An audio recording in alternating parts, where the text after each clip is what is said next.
Voilà, mes frères et sœurs, bonjour et bienvenue dans la maison du Seigneur. Nous sommes ici parce que notre Seigneur nous rassemble.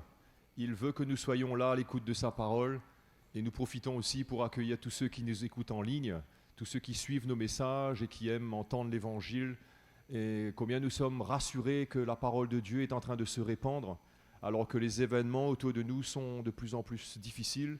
Nous entendons parler de guerre, comme la parole de Dieu nous dit, de bruit de guerre.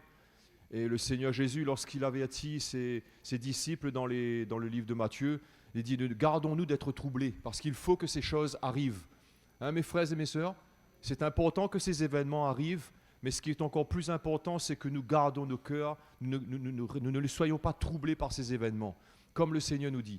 Et c'est là, comme le frère Jocelyn nous encourage depuis hier, d'avoir cette foi inébranlable, fondé sur le fondement des apôtres et des prophètes, sur le message de l'Évangile. C'est cette foi sur laquelle le Seigneur veut que nous bâtissions notre vie, qui nous permettra de ne pas être inquiets ni apeurés lorsque nous entendons des situations de guerre et tout ce qui se passe dans ce monde. C'est pour ça que c'est important, comme notre frère nous encourage depuis hier, d'avoir cette foi solide dans le Seigneur. Pas une foi basée sur des besoins matériels ou une foi émotionnelle, mais une vraie foi, une foi stable, une foi qui est fondée sur Jésus-Christ et Jésus-Christ crucifié, sur ce message que le Seigneur a révélé au ministère apostolique. Amen, mes frères et sœurs. Et c'est sur ce message que nous voulons bâtir notre vie, bâtir notre foi. Parce que nous ne savons pas ce qui va se passer dans le futur, mais nous savons que le Seigneur va nous aider. Parce qu'il a dit dans sa parole qu'il il sera avec nous jusqu'à la fin des temps. Donc, soyons rassurés, mes frères et sœurs. Et ce matin, allons nous mettre debout et allons remercier le Seigneur parce qu'il ne nous abandonne jamais. Quelles que soient nos situations, quelles que soient les épreuves que nous traversons, quelles que soient les choses que nous faisons face actuellement, le Seigneur est avec nous.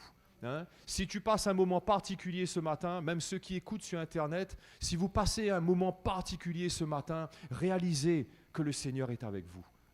Et qu'il est le personnage le plus proche de nous dans nos moments difficiles, dans nos moments d'épreuve, où nous sentons des fois que ça ne va pas, ça ne se passe pas bien. Jésus est avec nous. Jésus est avec toi dans ce moment. Amen. Et je t'encourage à prier ce matin de tout ton cœur et à réaliser que Jésus est avec toi. Dans ta situation, dans ton épreuve, dans ton problème, Jésus est avec toi. Il est avec toi là maintenant. Seigneur, merci parce que tu veux nous révéler ta présence ce matin. Tu veux nous révéler que tu es avec nous. Et tu veux mettre en nous cette foi solide, fondée, inébranlable, sur ce solide fondement, Seigneur, que tu as bâti dans l'Église, que tu as bâti dans chacune de nos vies. Seigneur, merci parce que c'est avec cette foi que nous entendons, que nous voulons te servir. C'est avec cette foi solide et inébranlable que nous voulons marcher pour toi. Cette vraie foi bâtie sur le roc de la parole de Dieu. Seigneur, merci de ce que par cette foi, nous voulons avancer, car nous ne savons pas ce qui vient devant, mais nous savons te reconnaître. Nous savons que c'est toi qui es en contrôle de toutes choses. Seigneur, merci pour ta grâce. Merci pour ton Église. Merci pour ton peuple ce matin rassemblé dans ce lieu où ta parole va être annoncée, où nous pouvons te louer et t'adorer de tout notre cœur. Seigneur, comme un seul peuple, comme une seule voix. Merci Seigneur de nous fortifier ce matin et que ton nom seul soit glorifié dans ce lieu, Seigneur. Oui, nous voulons te rendre gloire ce matin. Nous voulons te rendre grâce parce que tu es notre Seigneur et c'est toi qui nous as rassemblés dans ce lieu, Seigneur. Donc merci pour ton Église, merci que tu nous fais venir ici dans ce lieu pour t'adorer et te louer de tout notre cœur. Sois glorifié ce matin dans le nom de Jésus-Christ. Merci Seigneur. Allons louer le Seigneur, mes frères et sœurs. Allons l'adorer de tout notre cœur. Et que son nom seul soit glorifié ce matin. Amen. Alléluia. Réjouissez-vous dans le Seigneur. Louez-le. Jésus est Seigneur de notre salut. Louez-le, levez vos voix et chantez. Louez le Dieu glorieux. Il a fait tant de merveilles. Jésus. Réjouissez-vous dans le Seigneur. Réjouissez-vous dans le Seigneur.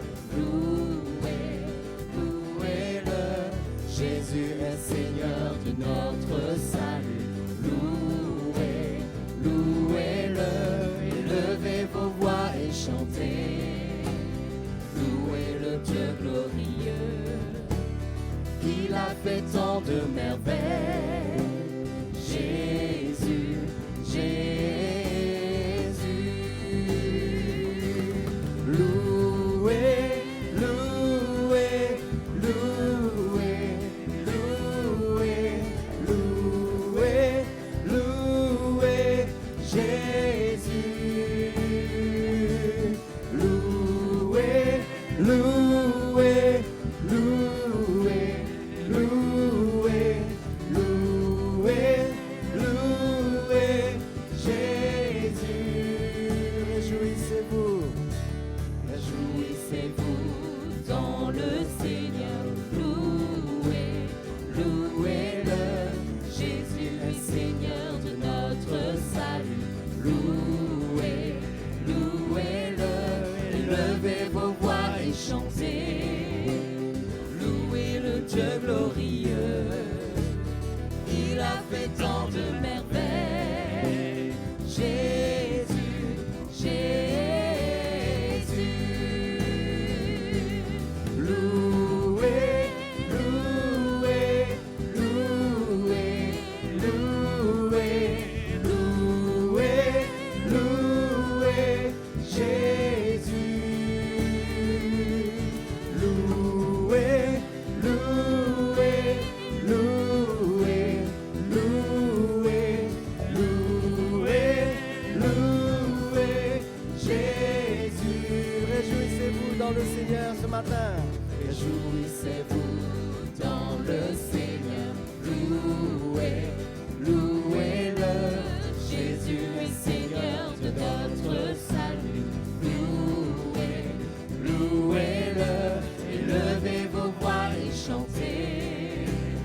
Louez le Dieu glorieux, il a fait tant de merveilles. Jésus, Jésus. Louez, louez, louez, louez, louez, louez Jésus. Louez, louez, louez, louez, louez, louez Jésus. Louez, louez, louez, louez, louez, louez, louez Jésus. Louez Jésus. Louez, louez, louez, louez, louez, louez Jésus. Alléluia. Acclamons Jésus ce matin. Acclamons notre Seigneur et notre Sauveur. Nous venons ce matin pour louer son saint nom, pour l'exalter. Alléluia. Nous venons pour glorifier ton nom. Nous venons pour glorifier son nom. Nous venons pour glorifier son nom. Nous venons pour glorifier ton nom. Jésus, tu es mon roi. Jésus, tu es mon roi. Jésus, tu es Seigneur. Jésus, tu es mon roi.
tous ceux qui le cherchent exaltent le Seigneur. Réjouissons-nous en lui, il est le Seigneur. Que tous ceux qui le cherchent exaltent le Seigneur. Rendons grâce au Seigneur, car il est bon. Rendons grâce au Seigneur, car il est bon. Rendons grâce au Seigneur, car il est bon, car son amour durera toujours. Heureux ceux qui se confient en lui. Réjouissons-nous en lui, il est le Seigneur. Que tous ceux qui le cherchent exaltent le Seigneur. Réjouissons-nous en lui, il est le Seigneur. Que tous ceux qui le cherchent exaltent le Seigneur. Rendons grâce au Seigneur. Rendons grâce au Seigneur. Invoquons son nom. Rendons grâce au Seigneur. Invoquons son nom. Chantons gloire et louange en glorifiant son saint nom. Réjouissons-nous, réjouissons-nous en lui. Il est le Seigneur. Que tous ceux qui le cherchent exaltent le Seigneur. Réjouissons-nous en lui. Il est le Seigneur. Que tous ceux qui le cherchent exaltent le Seigneur. Que tous ceux qui le cherchent, que tous ceux qui le cherchent exaltent le Seigneur. Alléluia.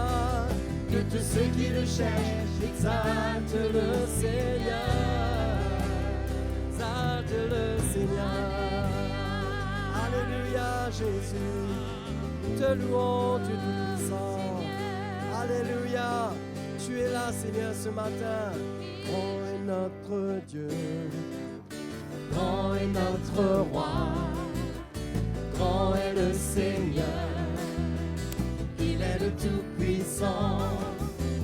Gloire à notre Dieu. Gloire à notre roi. Gloire au Seigneur. Il est le Tout-Puissant. Son nom est élevé, plus élevé que tous les noms. Il est le Tout-Puissant. Par lui tout a été créé. Grand est notre Dieu. Grand est notre Dieu. Grand est notre roi. Grand est notre roi. Grand est le Seigneur. Il est le Tout-Puissant. Gloire à notre Dieu. Gloire à notre roi. Gloire au Seigneur. Il est le Tout-Puissant. Son nom est élevé, plus élevé que tous les noms. Il est le Tout-Puissant. Par lui tout a été créé. Son nom est élevé. Son nom est élevé, plus élevé que tous les noms. Il est le Tout-Puissant. Par lui tout a été créé. Grand est notre Dieu. Grand est notre roi. Grand est le Seigneur. Il est le Tout-Puissant. Gloire à notre Dieu. Gloire à notre roi. Gloire au Seigneur. Il est le Tout-Puissant. Il est le Tout-Puissant. Il est le Tout-Puissant. Il est le Tout-Puissant. Alléluia. Alléluia, Jésus. Tu es le Tout-Puissant, Seigneur. Tu es le Tout-Puissant, notre Dieu. Nous voulons nous approcher de toi ce matin, Seigneur. Nous approcher de ton trône, Seigneur, Dieu Tout-Puissant. Alléluia. Alléluia. Toi seul seul mérite la gloire, Seigneur. Toi seul mérite notre adoration. Toi seul mérite nos louanges. C'est pourquoi, Seigneur, nous voulons nous tenir devant toi avec un cœur reconnaissant.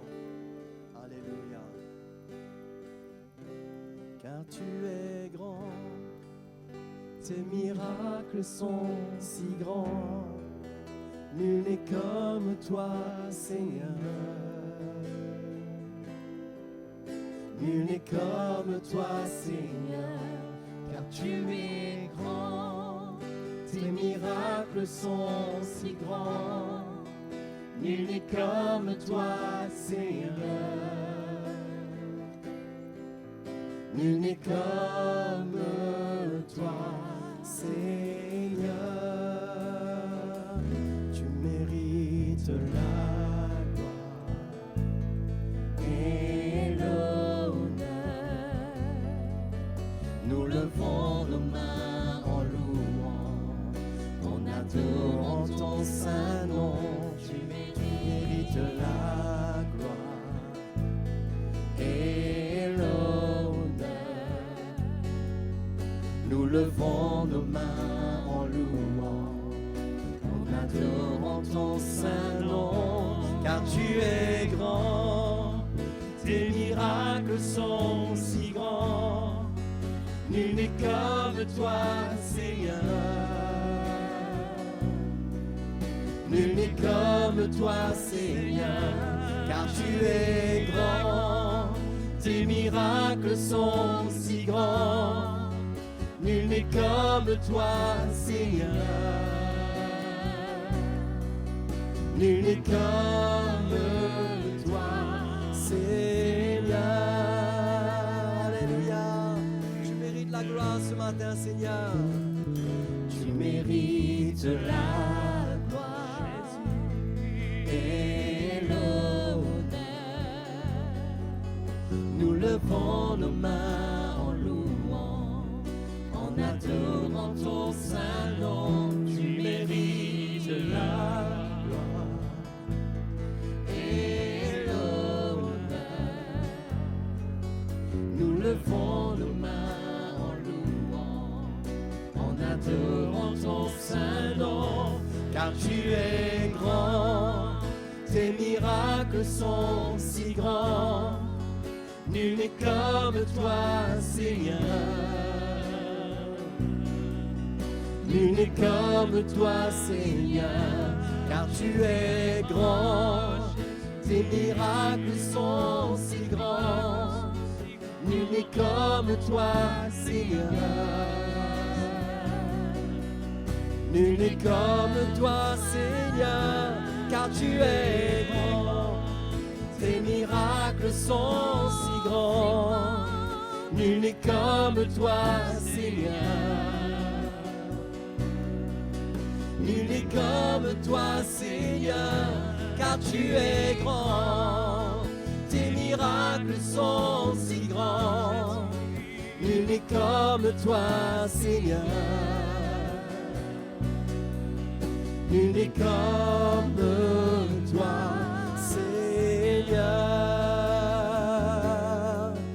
Nul n'est comme toi, Seigneur. Nul n'est comme toi, Seigneur. Alléluia. Nous t'adorons, Jésus. Adorons Jésus ce matin. Adorons-le de tout notre cœur. Ses miracles sont si grands envers son peuple, envers chacun de nous. Si nos cœurs l'adorent ce matin, nous verrons son miracle en nous. Il veut accomplir son miracle dans nos cœurs, dans nos vies ce matin. Adorons Jésus, élevons-le, honorons-le de tout notre cœur. Que nos cœurs l'exaltent, que nos cœurs l'adorent. Il est là notre Seigneur, nous l'adorons. Jésus, nous bénissons ton saint nom. Alléluia, Seigneur. Nul n'est comme toi, nul n'est comme toi, Seigneur.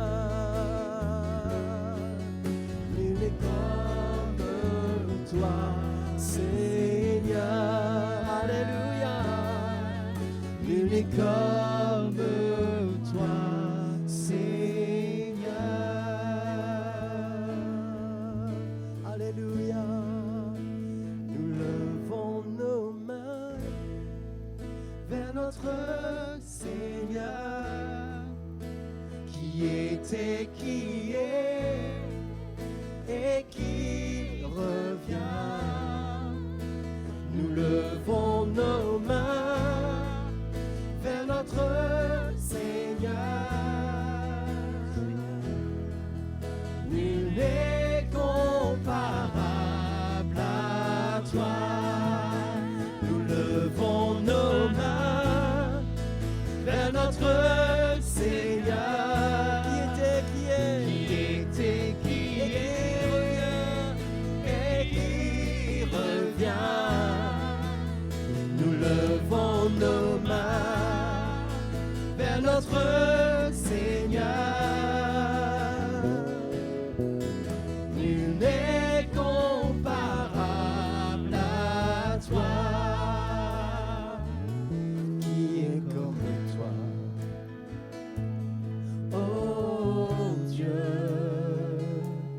tu nous as créés à ton image. Qui est comme toi? Oh Dieu, c'est un honneur pour nous de t'adorer. Nous levons nos mains vers notre Seigneur, qui était, qui est et qui revient. Nous levons nos mains vers notre Seigneur. Nul n'est comparable à toi. Qui est comme toi, Seigneur? Qui est comme toi? Oh Dieu,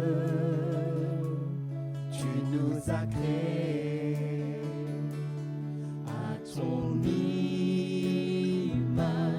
Qui est comme toi? Oh Dieu, c'est un honneur pour nous de t'adorer. Nous levons nos mains, oui Seigneur. C'est un honneur pour nous de t'adorer ce matin. Qui était, qui est et qui revient. Nous levons nos mains vers notre Seigneur. Nul n'est comparable à toi. Nous levons nos mains vers notre Seigneur. Qui était, qui est et qui revient. Nous levons nos mains vers notre Seigneur. Nul n'est comparable à toi. Nul n'est comparable. Nul n'est comparable à toi, Seigneur mon Dieu. Nul n'est comparable à toi. Alléluia, Jésus.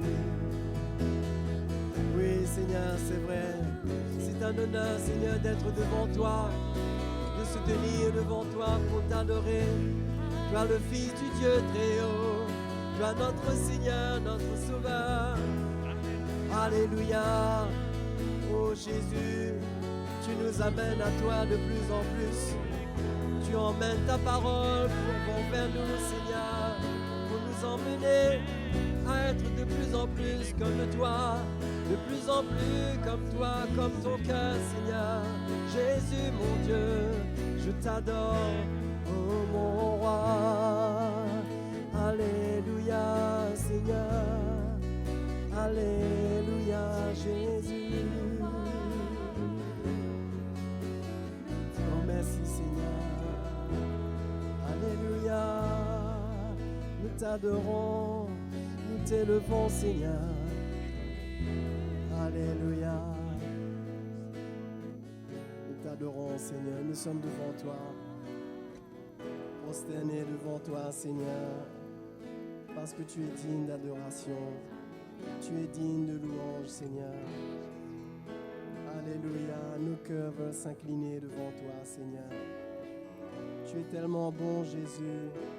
Tu nous veux tellement du bien, Seigneur. Alléluia. Nous t'adorons.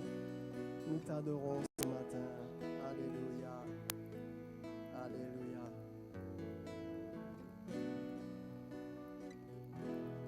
Le nom le plus élevé, digne d'être loué, nos cœurs verront combien Dieu est grand.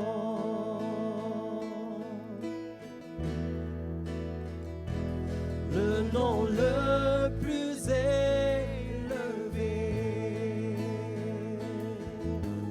digne d'être loué,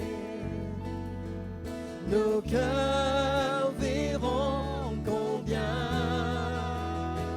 Dieu est grand. Chantons encore le nom le plus élevé, le nom le plus élevé,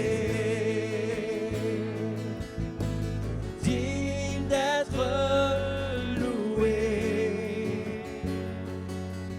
nos cœurs verront combien Dieu est grand. Le nom le plus élevé, oui, le nom le plus élevé, digne d'être loué, nos cœurs verront combien Dieu est grand. De tout mon être, alors s'élève un chant. De tout mon être, alors s'élève un chant. Dieu tout-puissant, que tu es grand. Alléluia. De tout mon être, alors s'élève un chant. Dieu tout-puissant, que tu es grand. Alléluia. De tout mon être, alors s'élève un chant. Dieu tout-puissant, Oui, Seigneur, que tu es grand. que tu es grand. De tout mon être, alors s'élève un chant. Tu es grand, Jésus. Dieu Oui, Seigneur, tu es grand. Et tout-puissant, nous élevons ton nom. que tu Nous élevons ton nom ce matin.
Dieu tout-puissant,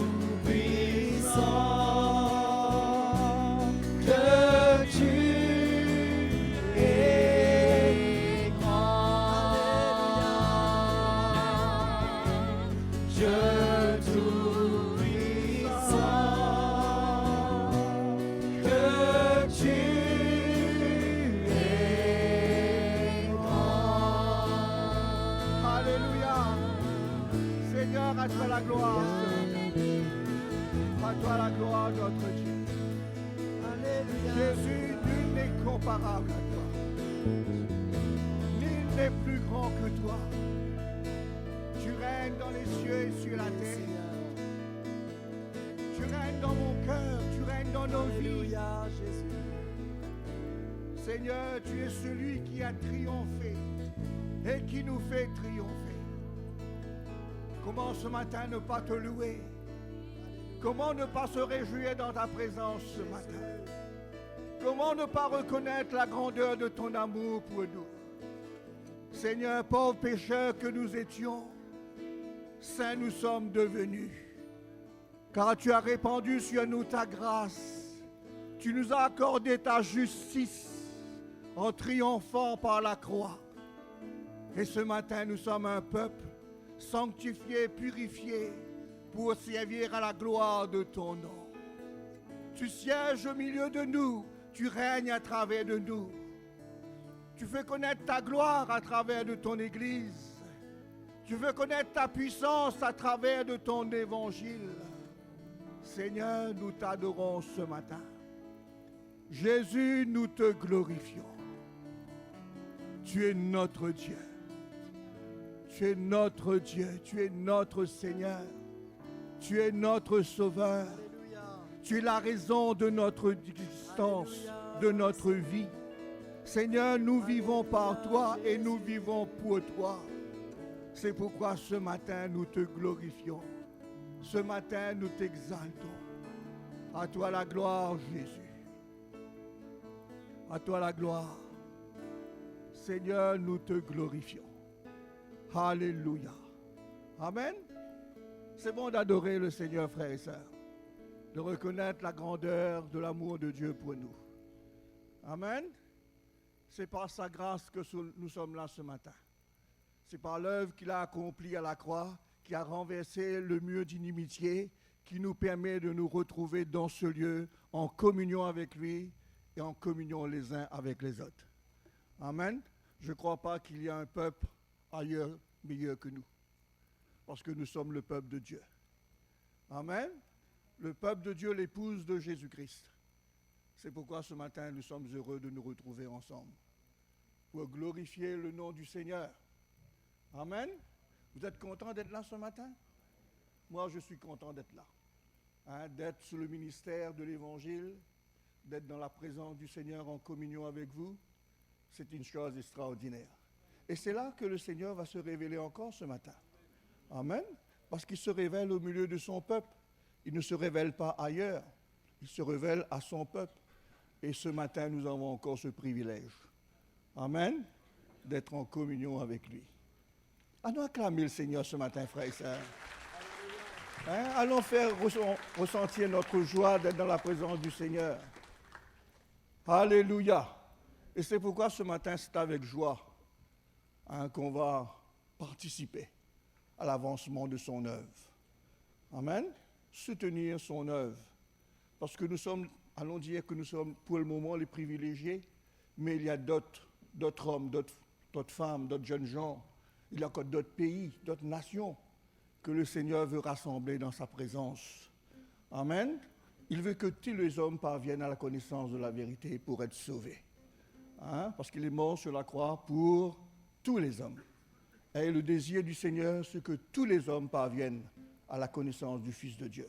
Et cette connaissance, frères et sœurs, nous a été donnée de le faire connaître. Il nous a confié l'Évangile. Et à travers de la prédication de l'Évangile, eh bien, les hommes vont être sauvés. C'est pourquoi ce matin, je veux vous inviter à venir soutenir l'œuvre du Seigneur. Amen. Soutenir l'œuvre du Seigneur et de nous rappeler que Jésus nous a fait grâce au prix de sa vie. Amen. Donc nous allons emmener notre participation à la maison de Dieu ce matin pour l'œuvre de l'Évangile. Ok. D'accord? Allons nous lever, allons chanter un petit chant là pour la gloire de Jésus et ramenons nos offrandes à la maison de Dieu. Et à la fin de la réunion, pour tous ceux qui n'ont pas pu participer samedi dernier pour la mission de Dar es Salaam, il vous sera donné l'occasion de le faire avec un petit panier qui sera mis à votre disposition. Et là, il n'y a pas d'offrande missionnaire. D'accord? Allez, allons nous lever et allons emmener nos offrandes à la maison du Seigneur. Alléluia.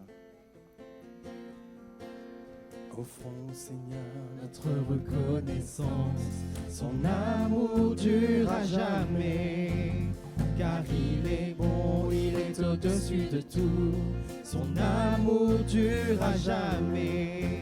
Chantons, chantons, d'une main puissante et d'un bras tendu, son amour dure à jamais. Il nous donne une vie nouvelle, son amour dure à jamais. Chantons, chantons, chantons, chantons. À jamais Dieu est fidèle, à jamais Dieu est grand. À jamais Dieu est avec nous, à jamais, à jamais, à jamais Dieu est fidèle, à jamais Dieu est grand, à jamais Dieu est avec nous, à jamais. Donc voilà, on est là ce matin et je veux continuer à partager avec vous. Et moi, j'aurais aimé qu'on ouvre la Bible. Romains chapitre 5, hier soir, je vous partageais concernant l'élément dont la parole de Dieu nous dit que c'est précieux, c'est l'épreuve de notre foi, parce que notre foi elle-même, elle est précieuse. La foi, c'est la transmission de la lumière de Dieu dans nos cœurs qui nous équipe pour servir Dieu selon sa volonté et non pas selon les doctrines des hommes. Et c'est l'Évangile qui nous transmet la foi. Et en même temps, l'Évangile nous transmet non seulement la foi pour être sauvés, alors que nous étions des pécheurs, mais aussi la foi pour persévérer. Parce que c'est une chose de commencer par la foi, mais on peut bien finir dans l'incrédulité et complètement disqualifié. Nous avons besoin de la foi de A à Z dans notre vie. À 3 reprises dans le Nouveau Testament, les apôtres reprennent ce verset d'Habakkuk qui dit « Le juste vivra par la foi ». D'accord? Donc, nous vivons par la foi. Si nous vivons par la foi, c'est que notre foi a besoin d'être musclée, devons être équipés dans la foi. Et cette foi, la grande tromperie, c'est de croire qu'une fois qu'on a cru et qu'on est sauvé, c'est bon, c'est fini. Non, ça c'est la foi du début. Hébreux chapitre 12 nous dit qu'il est l'auteur de la foi et celui qui l'amène à la perfection. Celui qui l'amène à la perfection. Éphésiens chapitre 4 nous dit que les ministères sont donnés pour amener l'unité de la foi, pour équiper l'Église, pour amener la prédication de la foi, la prédication de la croix, afin que l'Église soit unie dans la même foi, dans la seule foi que Jésus a transmise. Okay? Donc, ce n'est pas l'histoire d'un début de conversion, mais c'est quelque chose auquel nous devons donner de l'attention par la parole de Dieu, pour que nous possédions la vraie foi, la foi de la persévérance. Nous avons eu la grâce de la foi du salut, de la justification. Nous devons saisir la foi pour la persévérance. OK? Et donc l'Épître aux Romains nous dit, au chapitre 5, verset 1, « Étant donc justifiés par la foi ». Ça, c'est le début de notre vie chrétienne. OK? Nous avons la paix avec Dieu par notre Seigneur Jésus-Christ. Est-ce que vous avez reçu la paix avec Dieu par notre Seigneur Jésus-Christ? Non, vraiment, c'est une question vitale. Que si vous n'avez pas reçu la paix avec Dieu dans votre cœur, si vous n'êtes pas en paix concernant vos péchés, qu'ils ont été enlevés à la croix, vous avez expérimenté la réconciliation avec Dieu par l'œuvre de Jésus dans sa mort sur la croix. Si vous n'avez pas expérimenté cela, vous n'avez pas la paix avec Dieu, vous n'êtes pas sauvé. Même si vous dites que vous croyez en Dieu. Si vous croyez en Dieu, il faut recevoir la justification par la foi. Et cela amène la paix. À qui, il dit, Jésus-Christ, à qui nous devons d'avoir eu par la foi accès à cette grâce. C'est une grâce, ce n'est pas un mérite de l'homme. Dieu nous fait grâce du pardon de nos péchés par Jésus-Christ, dans laquelle nous demeurons fermes. Cette grâce dans laquelle nous demeurons fermes. Donc, c'est une chose d'avoir cru, d'avoir reçu, d'avoir expérimenté cette grâce, mais il faut demeurer ferme dedans. Ce qui veut dire que pendant toute notre vie, ça va nous accompagner, notre justification. Nous n'allons pas permettre la condamnation de revenir. C'est pourquoi nous ne permettons pas à la loi d'être prêchée dans l'Église, en tant que système, en tant qu'esprit de vie, parce que ça amène la condamnation. Nous devons demeurer fermes dans la grâce que le Seigneur nous a accordée par Jésus-Christ. Donc dans laquelle nous demeurons fermes et nous nous glorifions dans l'espérance de la gloire de Dieu. Et c'est vers cela que nos cœurs sont tournés maintenant.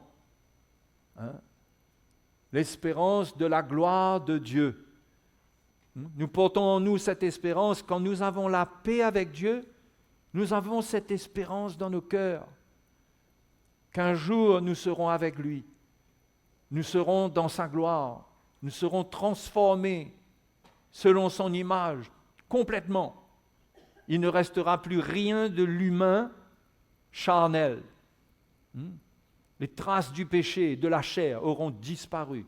Nous serons libérés de tout ce qui fait le fardeau, tout ce qui amène des fardeaux dans notre vie. Tout cela ne pèsera plus sur nous parce qu'il n'y a rien, il n'y a pas de fardeau qui pèse sur le Seigneur, qui l'écrase. Nous serons libres comme il est libre dans la gloire. Nous avons cette espérance. C'est pourquoi il faut persévérer parce que nous ne sommes pas à la fin de notre combat. Nous ne sommes pas arrivés, nous ne sommes pas sur la ligne d'arrivée. Mais nous sommes en route pour le salut dont Pierre a dit qui doit être manifesté à la fin des temps. Nous sommes en route. Beaucoup de choses peuvent se passer sur ce chemin. Et ce qui nous garde, l'apôtre Pierre dit, nous sommes gardés par la foi, par la puissance de Dieu, gardés par la foi. Donc, c'est la foi qui nous garde. C'est pourquoi, comme je vous l'ai annoncé, on va faire toutes ces cours, on va les ramener parce que ça construit la foi. Ça consolide les bases sur lesquelles notre vie doit être construite. Ça doit s'écrire en nous, se graver en nous pour qu'on ne s'égare pas en chemin. OK? Donc, nous avons cette espérance de la gloire de Dieu. Et Paul, maintenant, il vient dire quelque chose au verset 3. Il dit bien plus, nous nous glorifions même des afflictions. Parce qu'il y aura des afflictions, il y aura des moments difficiles, il y aura des petits tests et des grands tests, des petites épreuves, de grandes épreuves. Mais comment Paul abordait cela avec la révélation de l'Évangile qu'il transportait? Il dit, nous nous glorifions même des afflictions. Pourquoi? Parce que Dieu utilise les afflictions pour faire une œuvre dans notre vie. Il utilise les moments difficiles pour faire une œuvre dans notre vie. Et il dit, sachant que l'affliction produit la persévérance ou la patience, l'endurance. C'est plus ça. C'est plus l'endurance. Bien sûr que cette endurance permet la persévérance, mais l'endurance, la patience. Et il dit que la persévérance va produire la victoire dans l'épreuve. Et là encore, quand on va dans l'original, le mot grec ne parle pas de victoire directement comme cela, bien que c'est une victoire, mais ça parle de l'approbation de Dieu. Le mot dokimé, ça parle de l'approbation. Ça parle d'être éprouvé pour être approuvé. Donc c'est l'approbation. Ce que Dieu cherche quand nous sommes testés, c'est d'approuver, c'est de trouver, c'est de nous montrer où nous sommes avec notre foi. C'est de voir si notre foi, elle est authentique. C'est pourquoi il y a des épreuves. L'épreuve vient tester notre foi. Sans cela, nous nous séduirions nous-mêmes concernant notre foi. Et nous pourrions croire que nous avons la foi qui va nous mener jusqu'à la fin. Non, Dieu nous teste tout au long du chemin. Et dans ce test, par l'affliction, il approuve lorsqu'il trouve ce qui est authentique, ou bien il désapprouve, ça ne disqualifie pas. Si on laisse Dieu nous reprendre, si on se repent, si on réalise où on est. Mais ces afflictions sont une occasion pour le Seigneur de produire cette œuvre en nous, de nous montrer où nous sommes, afin de nous approuver. Et quand nous sommes approuvés dans le test, nous grandissons spirituellement. Dieu ajoute quelque chose à notre vie. Il nous fait faire encore du chemin, jusqu'à la prochaine épreuve, jusqu'au prochain test. Donc, il ne s'agit pas pour nous d'envisager un seul moment la vie chrétienne comme une vie qui est facile. Comme une vie qui est facile. Il y a de bons moments, il y a des moments qui sont faciles, mais il y a des moments qui sont difficiles. C'est pourquoi l'apôtre Pierre dit dans son épître au chapitre 4, il dit « Armez-vous de la pensée de souffrir. Jésus ayant lui-même souffert, armez-vous de la pensée de souffrir. » Et le chrétien qui ne s'arme pas de la pensée de souffrir, il n'entrera jamais dans la maturité. Pire encore, il risque d'abandonner parce qu'il va dire qu'il ne veut pas d'un Dieu qui permet des épreuves dans sa vie.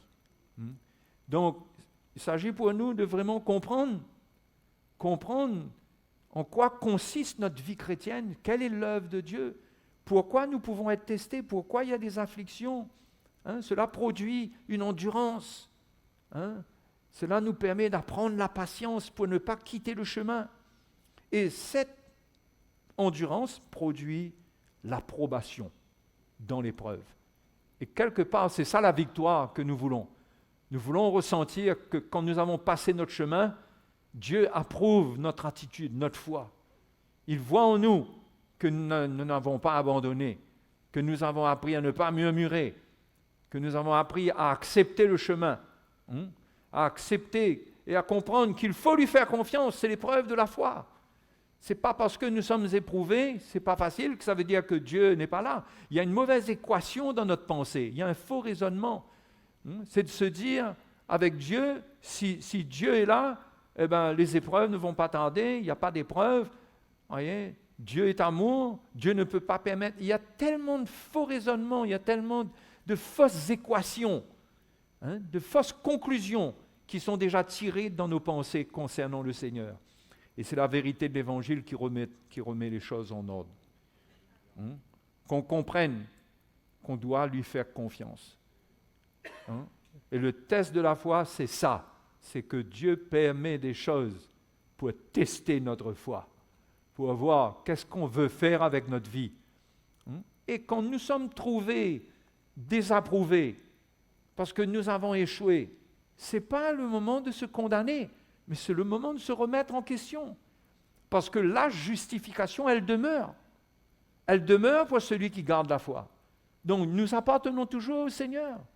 Le Seigneur n'est pas contre nous, mais il nous montre que notre vie ne lui est pas agréable, qu'il ne peut pas nous approuver. C'est comme ça que le Seigneur, il nous corrige, il nous instruit. Il veut nous faire avancer en corrigeant les erreurs dans notre vie. Ce qu'il voit dans notre cœur doit être corrigé. Et envisager la vie chrétienne sans la correction du Seigneur, mais c'est d'avance se disqualifier. D'avance, en tant qu'un enfant de Dieu, on ne peut pas rejeter la correction du Seigneur. On doit la désirer, c'est elle qui nous perfectionne. Et si on fuit la correction en fuyant le message, parce qu'on ne veut pas entendre le message nous reprendre, On fuit les relations dans lesquelles il peut y avoir la réprimande du Seigneur, la lumière du Seigneur. Eh bien, on se met dans une position de disqualification parce qu'on rejette l'œuvre de Dieu. Il ne faut pas rejeter la grâce de Dieu. Il faut comprendre en quoi consiste la vie chrétienne. D'ailleurs, ça nous permet de comprendre pourquoi l'Église existe, pourquoi Dieu veut nous unir, comment Dieu nous unit, et comment il peut y avoir des choses entre nous. Mais c'est pour nous faire grandir, ce n'est pas pour qu'on abandonne la course. OK? Donc, Paul présente dans l'Épître aux Romains, c'est l'Épître du salut, de A à Z. Donc, 4 premiers chapitres, il parle de la justification. Là, il est en transition pour parler de la vie chrétienne elle-même. On a été justifié, on a reçu la paix avec Dieu, mais maintenant qu'on sache. Voilà le programme. Selon la mesure que Dieu permet, mais voilà ce qui va se passer, ce qui peut se passer, ce qui va se passer. C'est qu'il y aura des moments difficiles pour produire la patience, l'endurance, et pour qu'on soit testé, et que dans l'épreuve, on soit approuvé. Et cette approbation va produire l'espérance. L'espérance. Vous voyez ? Quand on est approuvé, il y a quelque chose d'autre concernant Dieu dans nos cœurs. Nos yeux s'ouvrent pour voir plus loin. Avant cela, nos yeux étaient braqués sur les choses terrestres, sur les choses... Nous ne voyons pas loin. Mais quand Dieu travaille nos cœurs, notre cœur s'ouvre pour voir plus loin dans l'éternité. Ça s'appelle l'espérance. On a l'espérance de notre salut. On sait qu'on n'est pas en route dans le vide. On ne va pas atterrir dans le vide. Mais l'espérance, c'est que notre cœur anticipe les choses à venir. Nous ne connaissons pas le contenu, si ce n'est que c'est la gloire de Dieu. Mais notre cœur se réjouit. D'avance, nous nous réjouissons en espérance. Et c'est ça, la victoire, l'approbation produit cela. Le plus grand niveau de victoire, c'est que cette espérance, dans le chemin qu'on passe, c'est qu'on ait cette espérance-là. Parce que ça nous montre bien qu'on peut perdre l'espérance. On peut perdre l'espérance du salut. On peut même douter de notre salut à un certain moment, si on perd l'espérance. On peut se demander si vraiment Jésus va revenir. On peut se poser beaucoup de questions, mais l'espérance nettoie nos pensées, nos cœurs de toute question. Et cette espérance-là, elle se renouvelle quand nous sommes éprouvés et qu'il y a quelque chose de nouveau qui se passe dans notre cœur. Et Paul le dit, il dit « Or l'espérance ne trompe point ». Pour quelle raison ? Qu'est-ce qui se passe dans l'espérance ? Quand ça produit l'espérance, ça nous reconnecte avec l'amour de Dieu.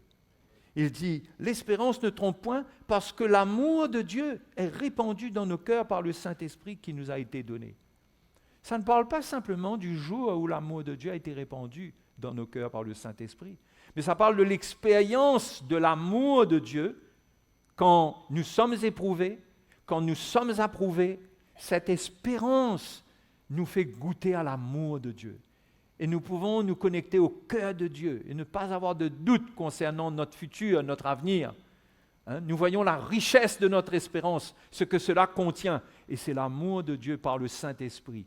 Le Saint-Esprit rend témoignage de l'amour de Dieu pour nous.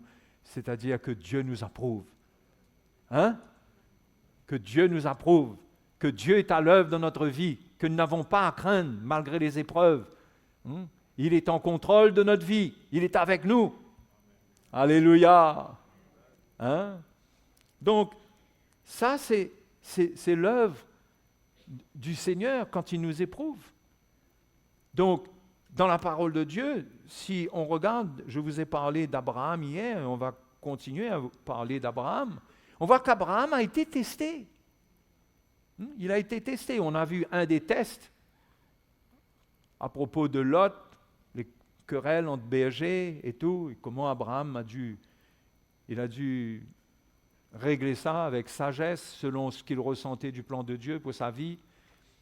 Il n'est pas allé en combat et en guerre avec Lot. Il lui a dit, si tu vas à gauche, j'irai à droite, si tu vas à droite, j'irai à gauche, mais toi, choisis où tu veux aller, parce qu'on ne peut plus rester ensemble, on est trop nombreux et il y a des querelles, c'est ingérable. Et Abraham a laissé Lot choisir. Et Dieu a continué à œuvrer dans la vie d'Abraham. Tandis que Lot, qui avait fait le choix des plaines vertes, s'est retrouvé à Sodome et Gomorrhe, où il a eu beaucoup de moments difficiles. Toutes ces choses sont préfiguratives de la vie même du chrétien. Le mauvais choix nous conduit dans une mauvaise direction, dans des expériences que nous allons regretter.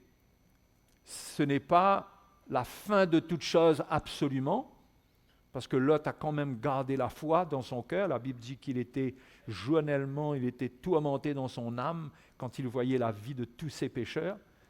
D'accord ? Et même Abraham est venu secourir la ville lorsque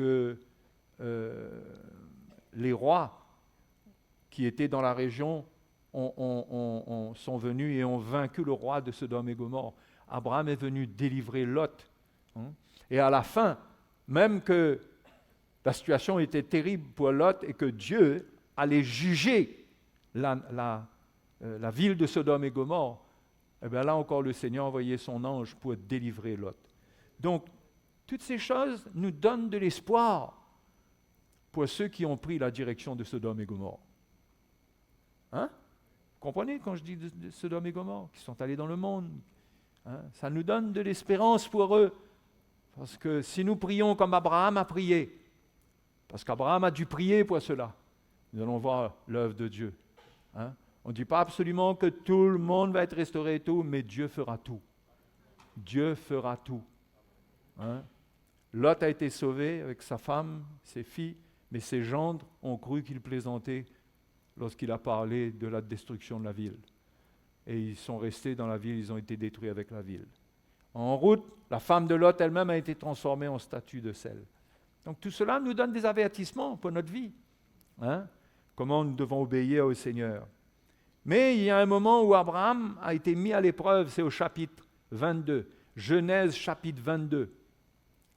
Hein? Là, on voit l'épreuve d'Abraham. Ça, c'est une épreuve. Regardez. Après ces choses, Dieu mit Abraham à l'épreuve. Là, ce n'est pas une circonstance. Là, c'est Dieu lui-même qui le met à l'épreuve. Dieu lui-même. Et là, il n'y a aucun doute. C'est Dieu qui le met à l'épreuve. Ce n'est pas un truc que le diable a agi, je ne sais pas quoi. Non, Dieu le met à l'épreuve. Et lui dit, Abraham. Et il répondit, me voici. Et là, il ne s'attend pas à la chose. Et Dieu dit, prends ton fils, ton unique, celui que tu aimes. Celui que tu aimes, Isaac, va-t'en au pays de Morija. Et là, offre-le en holocauste sur l'une des montagnes que je te dirai. Vous voyez ce test-là? Ce n'est pas juste un test émotionnel. Ce n'est pas un attachement à la chair parce que c'est son fils d'un point de vue émotionnel, familial. C'est un test spirituel parce que Isaac était porteur de la promesse. C'était l'accomplissement de la promesse. Dieu avait dit à Abraham que ce n'est pas Éliézer, ton serviteur, qui sera ton héritier, mais c'est celui qui sortira de tes entrailles. On sait qu'il y a eu d'autres tests, qu'il y a eu Agar qui a dit à Abraham d'aller vers Agar, Sarah qui a dit à Abraham d'aller vers Agar pour avoir un enfant, et que Abraham a cédé. Mais tout cela, quelque part, peut-être qu'Abraham, il a failli, mais il n'a pas failli dans la vision. Il était à la recherche de cet héritier, de cette postérité. C'est pourquoi il a cédé. Voyez? Donc ça a été un test, mais Abraham n'est pas sorti de là complètement. Il n'est pas sorti de ce test vaincu. Au contraire, il va prier pour Ismaël et Dieu lui a dit, je bénirai même Ismaël. Mais Dieu restait avec le plan, il restait avec Abraham, avec ce qu'il voulait. Il voulait un fils au travers de Sarah, pas au travers de la servante. D'accord? Ça encore, c'est une préfiguration du plan de Dieu, c'est que ce n'est pas au travers de la loi que Dieu allait accomplir son plan. c'est au travers de Jésus, son Fils, que son plan allait s'accomplir, que Dieu allait établir une postérité. Ce n'était pas une postérité charnelle, c'était une postérité spirituelle. Et Jésus était cette postérité qui venait, et nous aussi, nous sommes de la postérité d'Abraham, parce que nous avons cru comme Abraham a cru. Donc, voilà le test. Comment Dieu, après avoir donné à Abraham ce fils, et que ce fils représente la postérité qui vient, donc ce fils doit rester vivant. Comment Dieu peut-il demander la mort d'Isaac maintenant offert en sacrifice? C'est comme si que Dieu se contredit.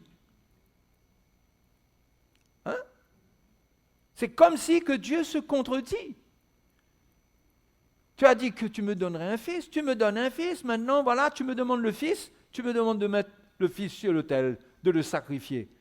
Mais Abraham ne s'est pas laissé aller dans ses raisonnements, il a obéi. Il a obéi, il a fait confiance au Seigneur. Et l'Épître aux Hébreux nous dit même que Abraham pensait même que Dieu ressusciterait son fils. Vous voyez? Donc ce test a tourné le cœur d'Abraham vers la mort et vers la résurrection. Et c'est un enseignement pour nous. Vous voyez? Donc Abraham, qu'est-ce qu'il va faire? Verset 3, il se lève de bon matin, il sella son âne, et prit avec lui 2 serviteurs et son fils Isaac. Il fendit du bois pour l'Holocauste et partit pour aller au lieu que Dieu lui avait dit. Le 3e jour, Abraham, levant les yeux, vit le lieu de loin, et Abraham dit à ses serviteurs, « Restez ici avec l'âne, moi et le jeune homme, nous irons jusque-là pour adorer, et nous reviendrons auprès de vous. » Abraham prit le bois pour l'Holocauste, le chargea sur son fils Isaac. Vous savez, c'est tout ça. Ça préfigure la mort de Christ. Le bois qui a été fendu représente la croix. Et le Seigneur a mis cette croix sur son fils, sur Jésus. Finalement, Abraham, là-dedans, il représente un peu le Père. Jésus représente le Fils. Et Dieu prend le fardeau de la croix et met sur le Fils, l'amène sur la montagne. C'était le mont Golgotha, là où Jésus est mort. Okay? L'une des montagnes de Morija. Okay? Il est possible même que ce soit géographiquement, ça corresponde. Il y a des théologiens qui essayent de prouver cela. Mais tout cela représente la mort de Jésus. Et ils marchaient tous deux ensemble. Alors, Isaac, parlant à Abraham, son père, dit « Mon père ». Et il répondit « Me voici, mon fils ». Isaac reprit « Voici le feu et le bois, mais où est l'agneau pour l'Holocauste » Il ne savait pas la demande qui avait été mise sur lui. Et Abraham répondit « Mon fils, Dieu se pourvoira lui-même de l'agneau pour l'Holocauste. » Vous voyez la foi d'Abraham? Finalement, tout ça nous montre qu'en toute chose, nous devons tourner nos regards vers l'agneau par lequel Dieu a pourvu pour notre vie. Il y a une provision dans les situations que nous ne comprenons pas, même dans les situations contradictoires, où on dirait que Dieu se contredit, que c'est le contraire de la parole de Dieu qui arrive. Tout ça, c'est des tests pour voir est-ce qu'on garde la foi en Dieu ou bien on laisse nos raisonnements prendre le dessus. C'est des tests profonds. Puisqu'on dirait que, comme je vous l'ai dit, on dirait que Dieu se contredit. En combien de fois le Seigneur semble se contredire dans notre vie? Qu'on attend des choses concrètes qui ne viennent pas. Qu'on a reçu de Dieu certaines promesses et on dirait que c'est le contraire qui s'accomplit.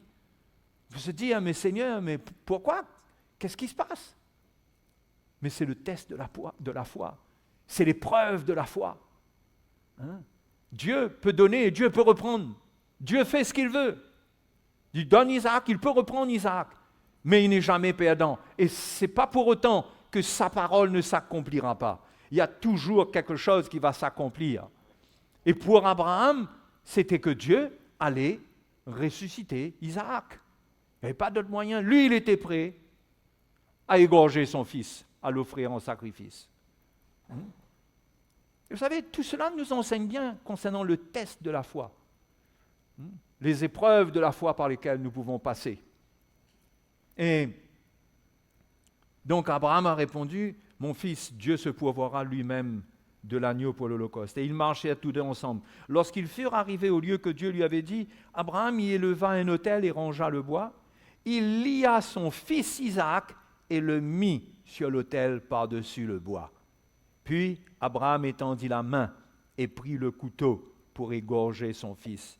Alors l'ange de l'Éternel l'appela des cieux et dit, « Abraham, Abraham !» Et il répondit, « Me voici. » L'ange dit, « N'avance pas ta main sur l'enfant et ne lui fais rien, car je sais maintenant que tu crains Dieu et que tu n'as pas refusé ton fils, ton unique. » Là encore, une image de Jésus qui est venu mourir à la croix pour nous, le fils unique de Dieu. Abraham jouant le rôle du père quelque part là dans cette scène, puisqu'Isaac était le fils unique d'Abraham. Et lui-même, dans le test, il n'a pas refusé son unique. C'est-à-dire qu'Abraham, dans ce test de la foi, il a manifesté le cœur de Dieu. Dieu n'a pas refusé son fils unique. Il l'a donné, il l'a livré pour nous, pour notre salut. Et Abraham, c'est par préfiguration, il s'est identifié à cela. Lui aussi, il n'a pas refusé. Et ça, Dieu a trouvé dans la foi d'Abraham, dans sa réponse, il a trouvé ce qu'il allait faire lui-même pour l'humanité. Et Dieu lui dit, arrête maintenant, n'étends pas ta main sur l'enfant. Et la Bible nous dit, verset 13, Abraham leva les yeux et vit derrière lui un bélier retenu dans un buisson par les cornes. Et Abraham alla prendre le bélier et l'offrit en holocauste à la place de son fils. Abraham donna à ce lieu le nom de Yahvé-Jiré. C'est pourquoi l'on dit aujourd'hui, à la montagne de l'Éternel, il sera pourvu. Et tellement, c'était extraordinaire cette foi qu'Abraham a eue.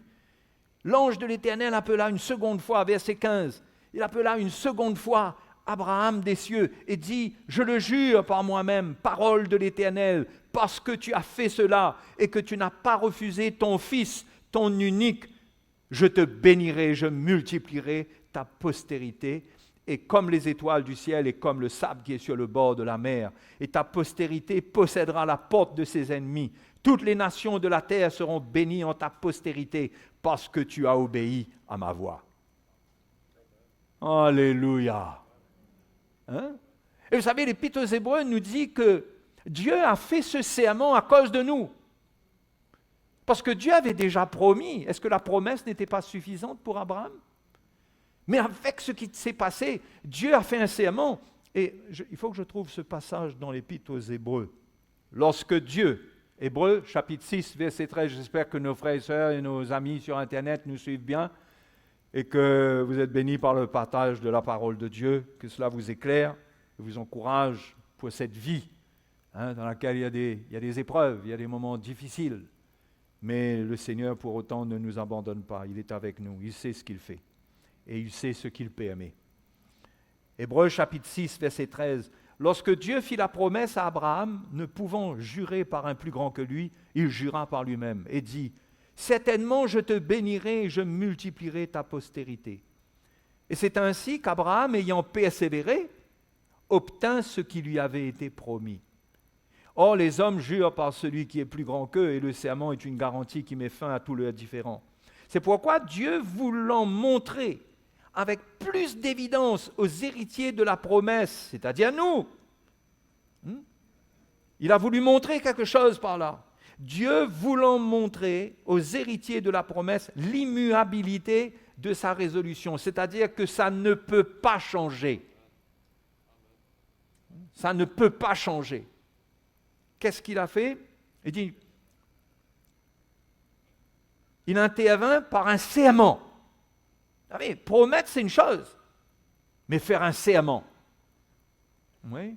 Pour Dieu, il n'y a pas vraiment de différence. Quand Dieu promet, c'est suffisant.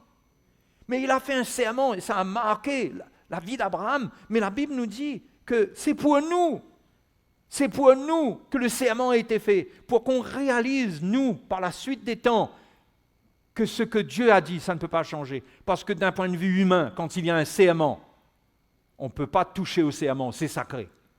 Donc Dieu a fait quelque chose qui doit parler à notre cœur et nous montrer que ce que Dieu a décidé pour notre vie ne peut pas changer. D'avance.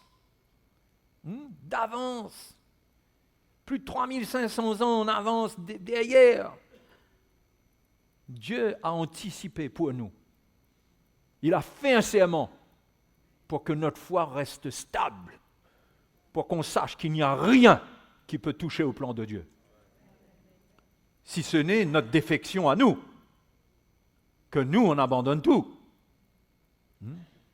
Donc il intervint par un serment, afin que par deux choses immuables dans lesquelles il est impossible que Dieu mente, nous trouvions un puissant encouragement, nous dont le seul refuge a été de saisir l'espérance qui nous était proposée. Vous voyez l'espérance, comment c'est important, hein? C'est pourquoi on est éprouvé, parce qu'on doit retrouver l'espérance. Et on retrouve l'espérance dans des choses dans lesquelles on perd espoir parfois.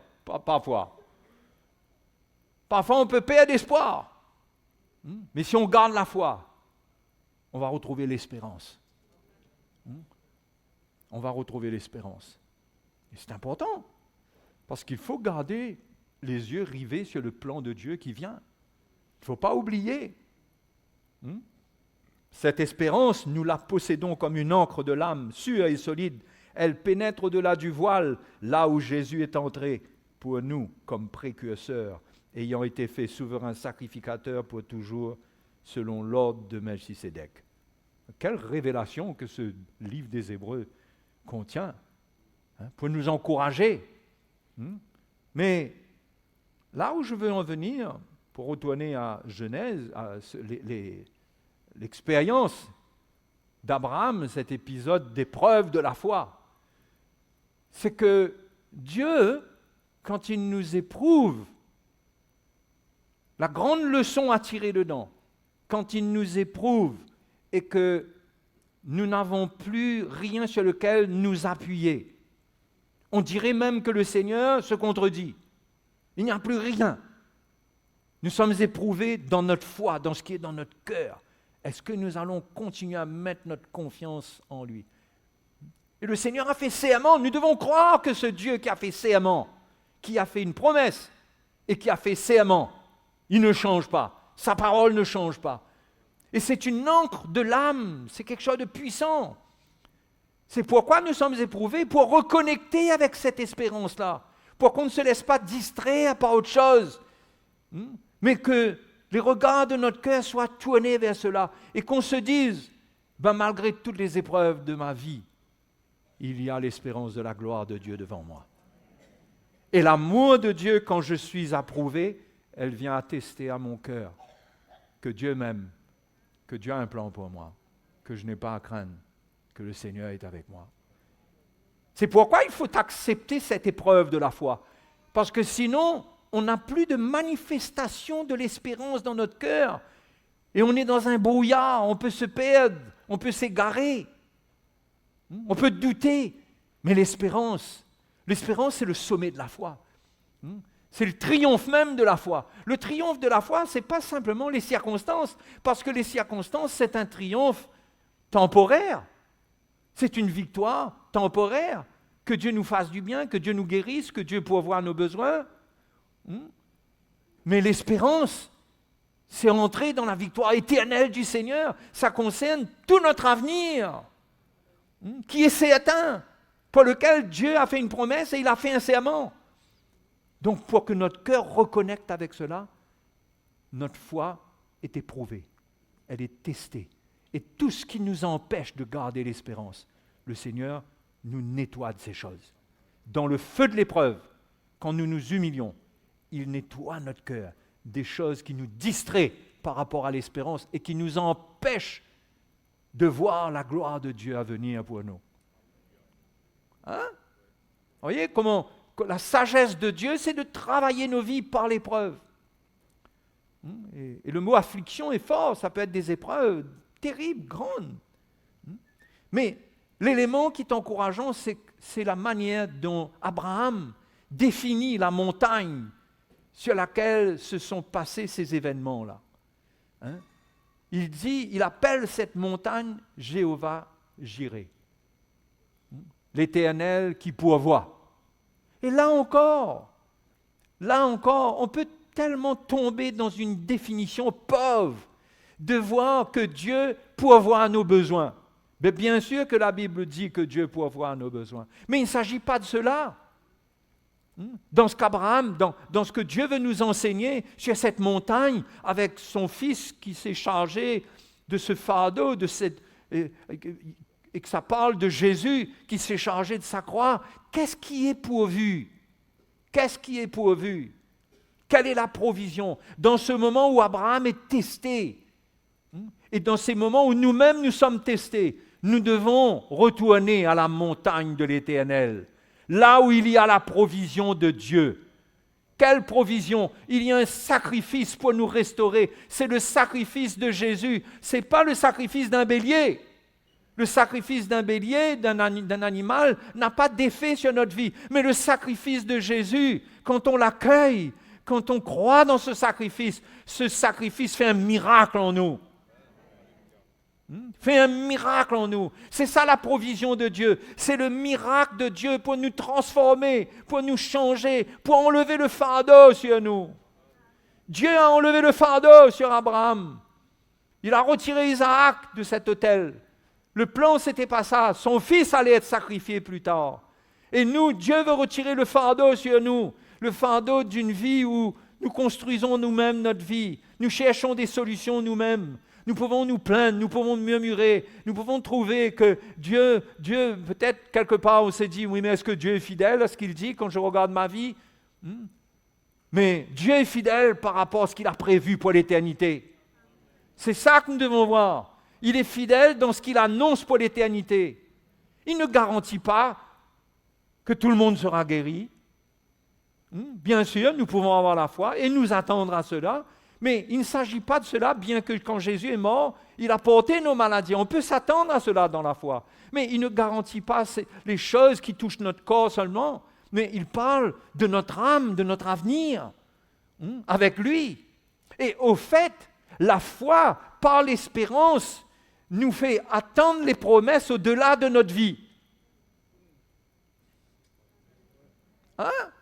La foi, par l'espérance, nous fait attendre l'accomplissement des promesses de Dieu au-delà de notre vie.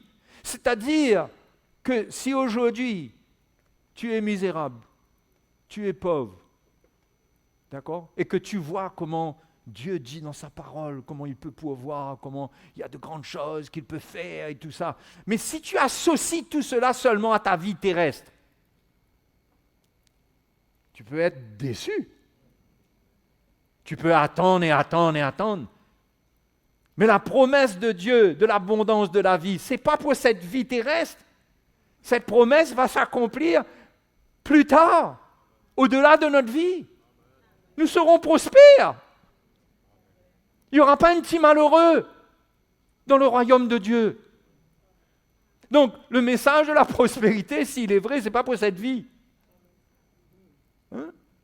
Et le chrétien est éprouvé justement. Et le Seigneur peut permettre qu'un homme perde. Il perde matériellement, il perde financièrement. Parce que le Seigneur ne veut pas qu'il s'attache à ces choses. Dieu veut qu'il voie sa prospérité à venir. Mais si on n'a pas l'espérance, on ne peut pas voir cela. Si notre foi, elle n'est qu'une foi pour des choses terrestres. Mais nous allons nous décourager parce que nous allons attendre, et rien ne va se passer. Parfois ça va se passer, parfois ça ne va pas se passer, parce que dans toutes ces choses, Dieu nous éprouve. Parce que le but, c'est de nous éprouver, c'est de produire l'espérance. Le Seigneur ne veut pas que je me distrais avec les choses de la vie, avec les choses terrestres. Et si je m'attache aux choses terrestres, il peut me secouer, parce qu'il veut me ramener à l'essentiel. Mais quand il me ramène comme ça, il y a de la souffrance dans la chair. Parce que la chair paye le prix. C'est dans la chair qu'on paye un prix. On n'a plus autant de moyens. La vie n'est plus autant confortable. Hein? Mais les frères et les sœurs, tous les chrétiens sont riches dans le Seigneur, mais en espérance. En espérance. On est tous riches dans le Seigneur. Mais nous sommes dans une période où nous sommes dans la chair, et ce que Dieu dit va s'accomplir. Même notre guérison.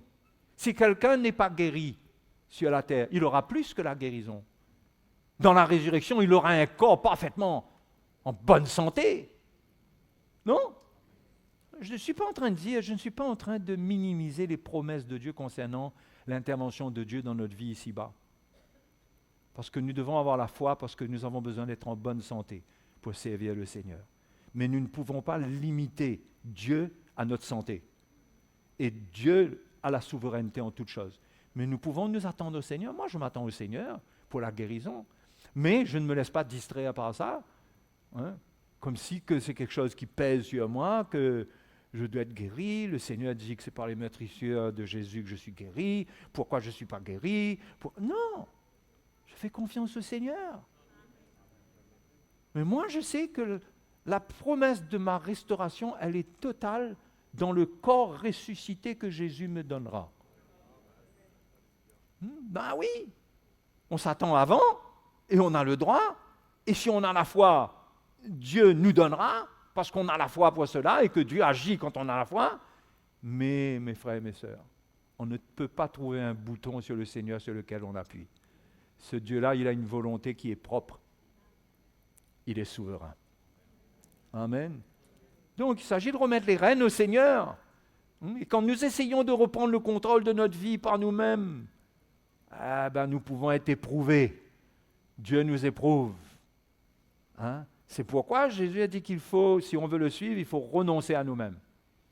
Il faut renoncer à nous-mêmes, renoncer à ce que nous aimerions, à ce que nous voulons, à l'idéal de vie humaine terrestre. Il faut renoncer à cela et être prêt que les choses ne soient pas, que l'idéal ne se manifeste pas pour nos vies, mais que l'épreuve peut venir, l'épreuve peut être là, mais Dieu veut me donner une grande leçon. Il veut construire quelque chose de précieux en moi. Il veut que ma foi augmente par l'espérance pour la vie éternelle. Il veut ramener cela. C'est pourquoi il ne faut pas porter les fardeaux de notre vie sur nous et nous laisser écraser. Mais il nous faut comprendre que Dieu, sa main ne nous lâche pas. C'est lui qui est à l'œuvre. Jésus a dit que nous sommes dans la main du Seigneur, non? Nous sommes dans sa main et dans la main du Père. Et personne ne peut nous retirer de sa main et de la main du Père. Personne ne peut nous ravir. Donc Dieu en contrôle notre vie. Et nous devons être reconnaissants sans cesse pour ce qu'il fait et pour ce qu'il ne fait pas. Comme Job a dit, l'Éternel a donné, qu'il soit béni. L'Éternel a retiré, qu'il soit béni. Ça, c'est l'attitude du chrétien. Et la foi, elle est éprouvée. C'est pourquoi il y a des gens qui ne comprennent pas ça et qui disent « Ah, moi, suivre un Dieu que ça fait 10 ans que je prie pour ça, ça n'a pas changé, moi j'en ai assez. » Ça prouve que sa foi manque d'authenticité. La foi de quelqu'un qui s'exprime comme ça manque d'authenticité. Il a besoin de ramener son cœur à la montagne de l'Éternel, de savoir que tout est pourvu là. Ok les frères et sœurs, on s'excuse auprès de tout le monde, on s'excuse auprès des internautes, parce que vous aurez peut-être la suite de ce message dans une version cinéma 1920. Mais voilà, donc j'étais en train de parler, je vais conclure, sur la montagne de Dieu, quand je disais qu'il fallait retourner à la montagne de l'Éternel, là où tout est pourvu, et comprendre qu'est-ce qui est pourvu. Ce qui est pourvu pour nous, c'est pour notre salut. Notre salut, c'est le salut de notre âme. Okay? Le reste, c'est des bénédictions que Dieu nous accorde. Mais quand Jésus est mort, il n'est pas venu mourir sur cette montagne, sur Golgotha, à la croix, pour des bénédictions terrestres. Mais il est venu donner beaucoup plus que cela. Le salut éternel, le salut de notre âme. Et Dieu a pourvu, et Dieu nous ramène à la croix. au travers des épreuves, des moments difficiles, il veut que notre cœur se tourne vers ce qu'il y a dans cette mort pour nous. C'est-à-dire que dans les épreuves, il y a une mort que Dieu veut opérer en nous pour que nous puissions goûter à la vie de résurrection de son Fils. Et il faut goûter à cette mort. Donc il faut un renoncement à nous-mêmes. Nous sommes secoués. Ça nous remet en question des choses dans notre vie. Mais le but du Seigneur, c'est de tourner nos cœurs vers la mort de Jésus. Que nous puissions prendre nous-mêmes notre croix et nous attendre à lui pour l'héritage qu'il a pour nous. Pas pour ce que les hommes essayent de croire qu'ils vont trouver en Jésus-Christ, mais de trouver ce que Jésus a accompli pour nous. Un changement de cœur, une transformation à son image. C'est ça que Dieu veut. Il veut que nous soyons changés à l'image de son Fils. Et c'est ça qui importe pour lui. C'est ça la priorité que nous devons rechercher.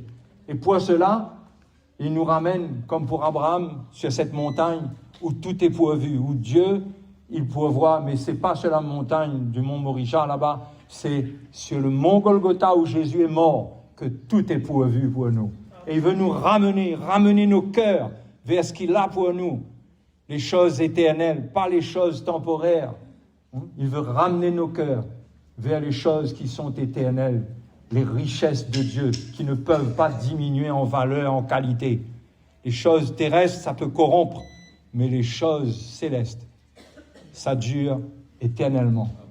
Et le Seigneur veut que nous donnions de la valeur, nous donnions une appréciation particulière par notre foi à ces choses qu'il a prévues pour nous, pour l'éternité. Et que nous arrêtions de nous plaindre sur les choses de la terre, que nous comprenions que nous sommes déjà citoyens du royaume des cieux, que notre vie n'est pas ici-bas, notre vie est dans un royaume qui est éternel. Nous voulons mettre notre cœur dans ce royaume. Donc, c'est pourquoi notre foi est éprouvée. Acceptons que le Seigneur nous éprouve, acceptons l'épreuve. Quand il y a des épreuves, ne paniquons pas. Le Seigneur est avec nous. Laissons-le travailler nos vies. Et quand il y a des choses qui sont terrestres, il y a des plaintes, il y a des murmures, il y a des choses pas bonnes qui se manifestent. C'est pourquoi il n'y a pas de condamnation pour ceux qui sont en Jésus-Christ. Parce que ces choses doivent se manifester. Mais quand ça se manifeste, on apprend à les faire mourir. On se repent et on va trouver l'œuvre du Seigneur. Amen. Donc, les frères et sœurs, m'excuse encore pour cette fin de message un peu particulière, mais on va se lever, on va prier le Seigneur avant de se séparer. Nous voulons le remercier ce matin. Nous voulons le remercier. Merci Seigneur. Merci que même l'affliction ne peut pas avoir le dessus sur nos vies quand nous gardons la foi. Nous te remercions de tout notre cœur. Ta grâce est avec ton peuple, est avec ceux qui sont éprouvés pour les relever, pour les encourager, pour leur montrer que ce n'est pas par plaisir que tu éprouves l'homme pour le faire souffrir, mais c'est parce qu'il y a un plan qui est nécessaire, qui est indispensable pour notre salut, que tu veux manifester. Et nous voulons te remercier de ce que tu ne réponds pas au désir de l'homme dans sa chair pour le satisfaire, mais tu agis selon ta propre volonté, selon ta volonté, Seigneur, qui t'est propre à toi. Et nous te remercions pour ta fidélité à ta parole, à ton serment, à ta promesse. Et nous avons la conviction et la foi que tu vas nous conduire. Nous voulons te remercier ce matin. Nous te bénissons dans le nom de Jésus. Amen, alléluia. Amen. Bah, que le Seigneur vous bénisse tous. Soyez dans la joie.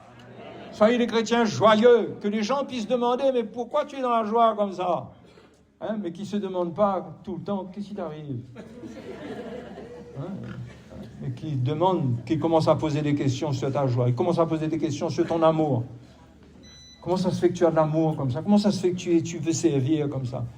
Que les gens se posent des questions qui tournent leur cœur vers Dieu. Pas qui contribuent à leur faire douter de notre foi. Parce que notre foi doit être authentique. Alléluia. Et elle se manifeste par une vie changée. Alléluia. Allez, bon dimanche à tous. Réjouissons-nous en lui, il est le Seigneur, et tous ceux qui le cherchent exaltent le Seigneur. Rendons grâce au Seigneur, car il est bon. Rendons grâce au Seigneur, car il est bon. Rendons Seigneur, car il est bon, car son